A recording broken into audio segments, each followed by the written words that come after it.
ఓం శ్రీ గురుభ్యో నమ. ఓం శ్రీ మాత్రే నమ. దేవగురువైన బృహస్పతి మార్చి 11వ తారీఖున వక్రత్యాగం జరుగుతుంది. వక్రత్యాగం అంటే ఏంటంటే సాధారణ స్థితిలోకి రావటం అని అర్థం. ఉదయం 6:26 పునరుసు నక్షత్రంలో మిథున రాశిలో సాధారణ స్థితిలోకి వెళ్ళిపోతాడు. ఇక్కడ డైరెక్ట్ రెట్రోగ్రేడ్ అంటాం మనం. డైరెక్ట్ అంటే ఏంటంటే డైరెక్ట్ మార్గంలోకి వస్తున్నాడు, అంటే రెట్రోగ్రేడ్ వెళ్ళి డైరెక్ట్ మార్గంలోకి వస్తున్నాడు. అంటే వక్రత్యాగం అనేది పోయి రుజుమార్గంలోకి దేవగురువైన బృహస్పతి రుజుమార్గంలోకి వస్తున్నాడు. ఇక్కడ గురువు సంతానకారకుడు, అలానే విద్యాకారకుడు, భాగ్యకారకుడు, లాభకారకుడు, యశస్సుని, కీర్తిని, విద్యని, ఫైనాన్షియల్ పరంగా గ్రోత్ చేసే కారకత్వాన్ని వహించే గ్రహం ఏమిటి అంటే గురువు అని అర్థం.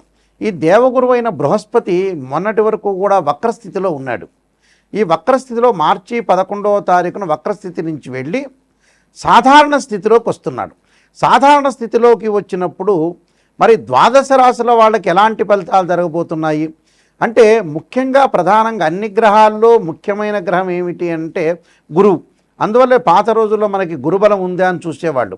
అంటే వివాహానికి కానీ, అలానే సంతానానికి కానీ, ద్వితీయ భావకారకుడైన అంటే ద్వితీయ భావకారకుడు, పంచమ భావకారకుడు, అలానే భాగ్యభావకారకుడు, లాభభావకారకుడైన గురువు ఏ విధంగా ఉండబోతున్నాడు అంటే, ఆర్థిక స్థితిగతులు మెరుగుపరచబోతున్నారా, సంతానం కలగబోతుందా, వివాహం కలుగుతుందా, కుటుంబ పరంగా చిక్కులనేవి ఎలా ఉండబోతున్నాయి, చిక్కులు ఉంటాయా, విడిపోతాయా, ఇవన్నీ కూడా దేవగురు అయిన బృహస్పతి ద్వారానే మనకు తెలుస్తుంది. ఇవన్నీ కూడా గోచారరీత్యా ఫలితాలని చెప్పబోతున్నాం. అంటే ఇవన్నీ కూడా గోచారరీత్యా మనం తెలుసుకుంటే మనకి ఎలాంటి మనం పరిహారాలు చేసుకోవాలి, ఏ విధంగా వెళ్ళాలనేది మన నిర్ణయం ఖచ్చితంగా తీసుకోవచ్చు. ముఖ్యంగా ద్వాదశ రాశుల వాళ్ళందరికీ కూడా గురువు ఎలాంటి ఫలితాన్ని ఇవ్వబోతున్నాడో మనం ఒకసారి తెలుసుకుందాం. మేషరాశి వారికి గురువు యొక్క ప్రభావం ఏ విధంగా ఉండబోతుంది. మేషరాశి వాళ్ళకి వ్యయాధిపతి, దశమాధిపతి అయిన గురువు తృతీయ స్థానంలో ఉండటం వల్ల సోదరుల మధ్యలో విభేద భేదాలు రాకుండా ఆస్తి సంబంధించిన విషయాల్లో కొంత పంపకాల విషయంలో కూడా కొంత జాగ్రత్తగా ఉండాలి. అంటే ఏదైతే ఆస్తులు కానీ, పిత్రార్జిత విషయంలో కానీ, ఫైనాన్షియల్ పరంగా ఉండే గ్రోత్ విషయంలో కొంత జాగ్రత్తగా ఉండాలి. అంటే ఆర్థిక సంబంధమైన విషయాలు ఎవరి వల్ల కూడా మోసపోకుండా కొద్దిగా జాగ్రత్తగా ఉండటం ఇంపార్టెంట్. అలానే వివాహాది శుభ కార్యక్రమాల్లో పాల్గొనే అవకాశాలు ఉండటం, విదేశాలకు వెళ్ళే అవకాశాలు కూడా బాగా ఎక్కువ ఉంటాయి. అంటే గురువు ఇక్కడ మిశ్రమైన ఫలితాన్ని అందిస్తున్నాడు. మిశ్రమైన ఫలితం అంటే తృతీయ స్థానంలో ఎప్పుడు కూడా మిశ్రమంగానే ఉంటుందని అర్థం. కాబట్టి సోదరులతో కానీ, అక్కచెల్లెళ్ళతో కానీ అనుబంధ బాంధవ్యం పెంచుకోండి. బంధుమిత్రులతో విరోధ భావాలు కలగకుండా చూసుకోవటం చాలా మంచిది. డబ్బు వచ్చింది కదా అని ఖర్చు చేయొద్దండి. డబ్బు విషయంలో కొంత పొదుపు పాటించడం చాలా మంచిది. ఎందుకంటే పొదుపు పాటిస్తేనే మీకు మంచి జరిగే అవకాశాలు ఎక్కువగా ఉంటాయి. కాబట్టి ఎంతవరకు మనకి డబ్బులు వస్తున్నాయి, ఎంత మనం ఖర్చు చేస్తున్నాము, ఏ విధంగా ఉండబోతున్నాం అనేది చూసుకోండి. ఎందుకంటే ఇదే మిథున రాశిలో ఇక్కడ గురువు జూన్ 1వ తారీఖు వరకు కూడా ఉంటాడు. ఈ జూన్ 1వ తారీఖు వరకు ఉన్న గురుగ్రహం వల్ల కొన్ని మిశ్రమైన ఫలితాలు వచ్చే అవకాశాలు ఖచ్చితంగా ఉంటాయి. ఎలాంటి మిశ్రమాలంటే కొద్దిగా ఆస్తిపాస్తుల విషయంలో కొన్ని గొడవలు రాకుండా చూసుకోవాలి. అన్నదమ్ముల మధ్యలో గొడవలు రాకుండా చూసుకోవాలి. ప్రతి పనిలో కూడా కొంత విజయం సాధించాలి. అనారోగ్యపరంగా హాస్పిటలైజేషన్ కూడా కొంత ఖర్చు అయ్యే అవకాశాలు ఎక్కువ ఉంటాయి. అంటే హాస్పిటల్ వరకు కూడా కొంత ఖర్చు కాకుండా చూసుకోవడం చాలా మంచిది. నేను కొన్ని పరిహారాలు అనేవి చెప్పబోతున్నాను. ఆ పరిహారాలు మీరు పాటించడం. ఆ పరిహారాల్లో ప్రధానంగా గురువు యొక్క పరిహారాన్ని చెప్పబోతుంటే బృహస్పతి జపం చేసుకోవాలి. అలానే యక్షాయ కుబేరాయ వైశ్రవణాయ ధనధాన్యాధిపతే ధనం ధాన్యం సమృద్ధిమే దేహిమే దాపైస్వ అనే మంత్రాన్ని చక్కగా చదువుకోండి. అలానే గురు హోరలో శనగలు దానం చేయటం వల్ల కూడా మీకు మంచి జరిగే అవకాశాలు ఖచ్చితంగా ఉంటాయి. ఈ గురువు వల్ల ఈ గోచారరీత్యా మనకి గురుగ్రహం అనేది సంవత్సర కాలం పాటు ఉంటుంది. ఒక రాశి నుంచి మరో రాశికి మారుతుంది. గురువు అనుకూలంగా ఉండటమే ప్రధానమైన విషయం. ఏమిటంటే అన్ని గ్రహాల్లో ప్రాధాన్యత సంతరించుకున్న గ్రహం ఏంటంటే గురువు.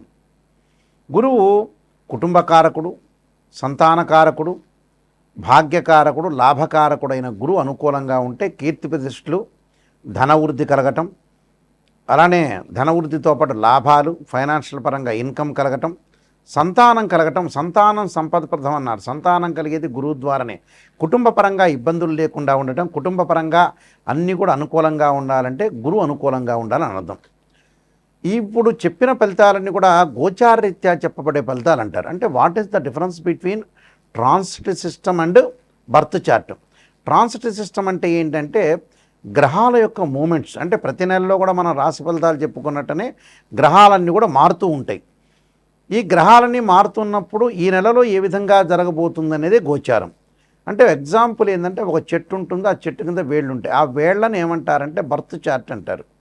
ఆ వేళ్ల పైన కాండం వచ్చి కొన్ని కొమ్మలు వచ్చి కొమ్మలకి ఆకులు రావడాన్ని గోచారం అంటారు. ఎందుకు అంటే ఆ ఆకులు ఎప్పుడైనా సరే ఒక చెట్టుకి మనకు రైన్ సీజన్లో ఆకులు వస్తాయి, అలానే మనకు వచ్చేటప్పటికల్లా వింటర్ సీజన్లో అలానే ఉంటాయి, సమ్మర్ సీజన్లో కింద రాలిపోతుంటాయి. అంటే మళ్ళీ కొత్త ఆకులు పుట్టుకునే వచ్చే అవకాశం ఉంటుంది. అదే గోచారం అంటారు.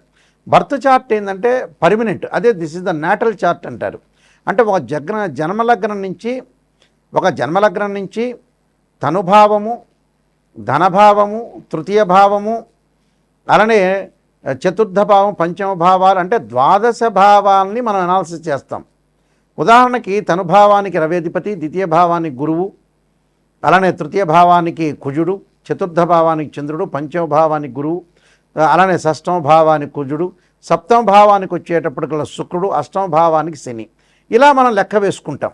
లెక్క వేసుకున్నప్పుడు గురువు ద్వితీయ భావానికి కారకుడవుతాడు, అలానే పంచమ భావ కారకుడు అవుతాడు, లాభభావ కారకుడు కూడా, భాగ్యానికి సంబంధించిన భావకారకుడు కూడా గురువే. అంటే అన్ని గ్రహాల్లో అతి ప్రాధాన్యం కలిగిన గ్రహం ఏమిటి అని అంటే గురువే. ఈ గురువు ఎలా ఉన్నాడో జాతకరీత్యా మనం తప్పకుండా చూసుకోవాలి. గురువు యొక్క రిజల్ట్స్ ఎలా ఉండబోతుందో చూసుకోవాలి. ప్రధానంగా గురువు కొన్ని నక్షత్రాల్లో ఉండకూడదు. అవేమిటి? అశ్విని, మఖ, మూల, ఆరుద్ర, స్వాతి, శతభిషము, దానితో పాటు పుష్యమి, అనురాధ, ఉత్తరాభాద్ర నక్షత్రంలో ఉండకూడదు. జన్మలగ్నం నుంచి 6, 8, 12 స్థానాల్లో కుజుడు ఉండకూడదు. జన్మలగ్నం నుంచి, ఇది కుజుడు అని చెప్పాను, ఇది కట్ చేసుకోండి జాగ్రత్తగా. జన్మలగ్నం నుంచి 6, 8, 12 స్థానాల్లో గురువు ఉండకూడదు. గురువు రాహుతో కానీ, కేతువుతో కానీ, శనితో కానీ కలిసి ఉండకూడదు. నేను చెప్పే నక్షత్రాల్లో కూడా ఉండకపోవటం అనేది చాలా మంచిది. అయితే ఇవన్నీ కూడా ఏమిటంటే బర్త్ చార్ట్ని అనుసరించేవి.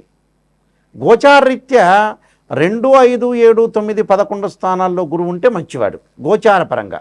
బర్త్ చార్ట్కి సంబంధించిన కండిషన్స్ వేరు, అలానే గోచారానికి సంబంధించిన కండిషన్స్ వేరు. గోచార పరంగా మటుకు 2, 5, 7, 9, 11 స్థానాలు గురువు ఉంటే మంచివాడు. మిగతా స్థానాల్లో ఉంటే మిశ్రమైన ఫలితాలు ఉంటాయి. బర్త్ చార్ట్ను అనుసరించి మటుకు వేరే విధంగా ఉంటుంది. కాబట్టి ఇక్కడ గురువు ఎలా ఉంటున్నాడు అంటే బర్త్ చార్ట్లో ఒక రకంగాను, గోచార రకంగాను వేరే రకంగా ఉంటుంది. అయితే ఇది కన్ఫ్యూజ్ పడకుండా ఏ స్థానాల్లో ఉన్నారు, ఏ విధంగా ఉండబోతున్నారు, మనకి ఎలాంటి ఫలితాలు వస్తాయి అనేది ఆలోచన చేయండి. అంటే ఇక్కడ కన్ఫ్యూజ్ ఏమీ లేదు. బర్త్ చార్ట్లో ఒక రకంగా నియమాలు ఉంటాయి, గోచారరీత్యా వేరే రకంగా నియమాలు ఉంటాయి. ఇప్పుడు మనం గోచారం ప్రకారంగా చెప్పుకుంటున్నాం కాబట్టి 2, 5, 7, 9, 11 స్థానాల్లో ఉంటే గురువు మంచివాడు, మిగతా స్థానాల్లో ఉంటే మంచివాడు కాదు అని అర్థం. ఇలాంటివన్నీ కూడా ఎప్పుడు కూడా జాతకాన్ని చెప్పించుకునేటప్పుడు నెగిటివ్ అనేది చెప్పించుకోవాలి. నెగిటివ్ పాజిటివ్ రెండుగా చూసుకోవాలి. నెగిటివ్ ఏదన్నా ఉంటే దాన్ని పాజిటివ్గా చేసుకోవాలి. అంతా పాజిటివ్ అనేది ఆలోచన చేయొద్దండి. ఇప్పుడు ఎందుకంటే ఒక ఆస్ట్రాలజర్ని అప్రోచ్ అయ్యేటప్పుడు నెగిటివ్ పాజిటివ్ రెండూ ఉంటాయి. గురువుగారు పాజిటివ్ని చెప్పాలని ఆలోచన చేయొద్దండి.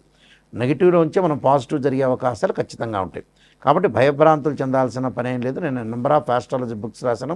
కాలసర్పయోగము, కాలసర్పయోగ చంద్రిక, రాహుకేతులు, ఛాయాగ్రహాలు, పుత్రగణపతి వ్రతము, స్వప్నశాస్త్ర ఫలదీపిక, అలానే బృహత్ పరిహార సింధు, దాంతోపాటు సర్వదేవతా గోత్రలు ప్రవర్లు పార్ట్ 1, పార్ట్ 2 ఒకటి, అలానే మీకు నవగ్రహాలకి పారాయణం చేసుకునే స్తోత్రాలు, దశమహావిద్యలకు సంబంధించిన అమ్మవారి యొక్క పారాయణం చేసుకోవటం, అలానే బృహత్ పరిహార సింధు, ప్రొడక్షన్ ఆఫ్ ఆస్ట్రాలజీ అనే నెంబర్ ఆఫ్ ఆస్ట్రాలజీ బుక్స్ రాశాను.